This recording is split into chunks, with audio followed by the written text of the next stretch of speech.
শিলচর লোকসভার অন্তর্গত প্রত্যেকজন সম্মানিত ভোটারকে আমার সশ্রদ্ধ প্রণাম এবং সাথে আশীর্বাদ চেয়ে নিচ্ছি যাতে আমি একজন সাধারণ কর্মী হিসাবে আগামী দিনে ওনাদের আশীর্বাদে ওনাদের সেবায় আমি কাজ করতে পারি।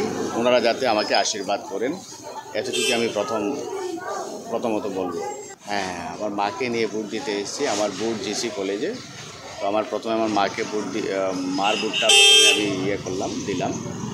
তো আমি আপনাদেরকেও অনুরোধ করব, আপনাদের আশীর্বাদ চাইবো, আপনাদের মাধ্যমে সমস্ত জনসাধারণের আশীর্বাদ চাইবো যাতে ওনাদের আশীর্বাদে আগামী দিনে সবার সেবায় আমি কাজ করতে পারি। আরও সেন্টারে গিয়েছিলেন নাকি? না, আমি প্রথম মাকে নিয়ে ভোট দিয়ে তারপরে সেন্টারে যাব। জনগণের সিদ্ধান্ত তো বোঝা মুশকিল, এটা জনগণই নেবে, কিন্তু মানুষের ভেতরে ক্ষোভ আছে, বিভিন্ন ধরনের ক্ষোভ আছে। ক্ষোভ বলতে আজকে যেভাবে বিভিন্ন ধরনের বঞ্চনা করা হয়েছে বরাকভ্যালির জনসাধারণের সাথে, বরাকভ্যালির বিভিন্ন কাস্ট কমিউনিটির সাথে, এই বঞ্চনারগুলার প্রতিফলন নিশ্চয়ই আজকের ভোটের মাধ্যমে হবে। এবং আমি সমস্ত কাছাড়ে যেভাবে ঘোরাফেরা করেছি, আমি মানুষের যে ধরনের প্রতিক্রিয়া দেখেছি, এই প্রতিক্রিয়াতে বোঝা যাচ্ছে মানুষের ভেতরে যে ক্ষোভটা আজকে ভোটের মাধ্যমে করবে।